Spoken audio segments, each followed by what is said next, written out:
Hi there, Mama. I just wanted to touch on C-sections, and yeah, mainly because there are so many women around the world now that are choosing elective C-sections, and I just really wanted to put out there, like, why? Why is this happening? Because literally in the Western world, it seems like there's an epidemic scale of C-sections going on, and we really need to get to the bottom of it because, you know, even though people think that it's very safe and maybe even safer than having a natural birth, it's 4 times more dangerous. There's 4 times more maternal death and infant death from C-section rates. It's major abdominal surgery, and it can also put you and baby at risk for subsequent pregnancies because it can cause the placenta to basically become buried in the uterus. It's called placenta previa, or the placenta can go and grow in the wrong place, which can obstruct the baby being able to get out. So it's actually very, very perilous. But I'm guessing that in answer to my question, a lot of you are considering C-sections electively because you're scared. Because you're scared of the pain, because you're worried about whether your body will actually be able to cope with it, and because you think it's genuinely safe. And you may have spoken to people who have told you that it is absolutely fine, and you know, they could schedule it on a certain day and it was all dealt with in an hour and it was great, you know, and there were no downsides to it. However, I'm here to tell you to not take it that lightheartedly because of so many reasons.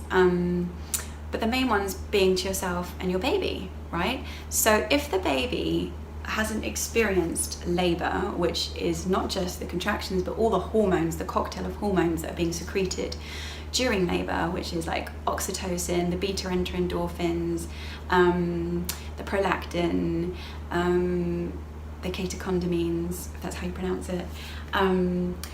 All of those hormones have got extremely important roles in the way that the baby can, you know, the breathing ability of the baby later, its cognitive function.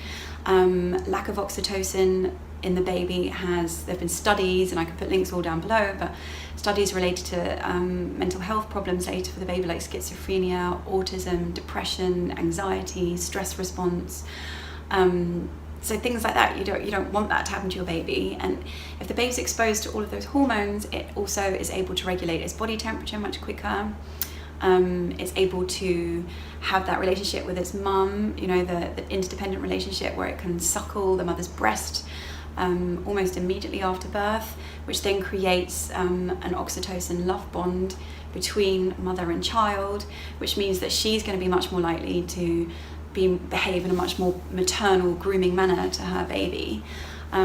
Did you know, for example, that monkeys that given C-sections usually, studies have shown that none of them looked after their young. They neglected them after the C-section because they weren't born naturally, because the mother and the baby hadn't been in this cocktail of hormones strengthening their bond. And even the sense of smell, the mother couldn't smell the vaginal secretions on her baby's head or on the baby's body, which is massive for all mammals to smell that, for her to want to nurture and look after her baby.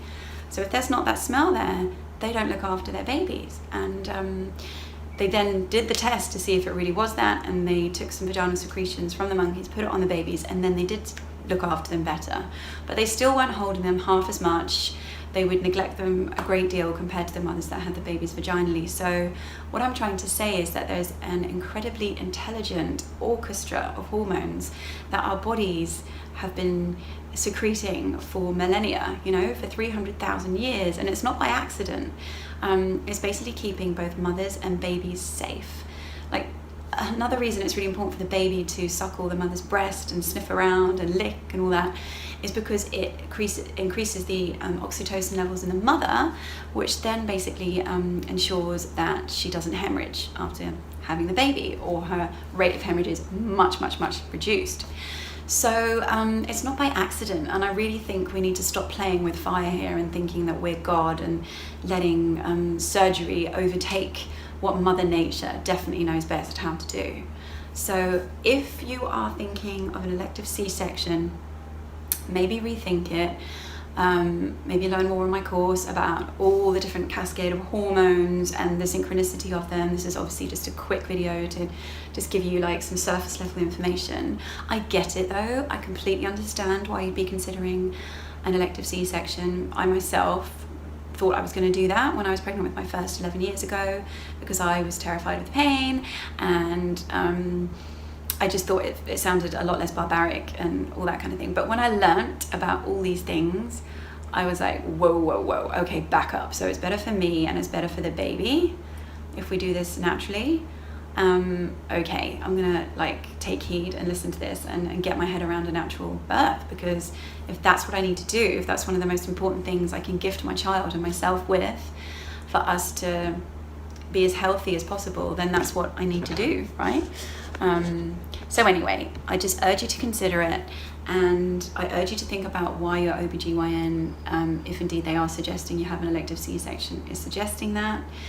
I don't want to be too cynical or conspiracy theory-ish with you, but let's just remember that they get paid. You know, insurance companies pay $100,000 in America for a C-section, whereas a vaginal natural birth is around 20 to 30,000. 20 if there's no drugs involved, 30 if there are. So they have something to gain from it, and also they can get a lot more of you done, you know, because you're in and out within an hour. But it is definitely not in the best interest of your baby and for you.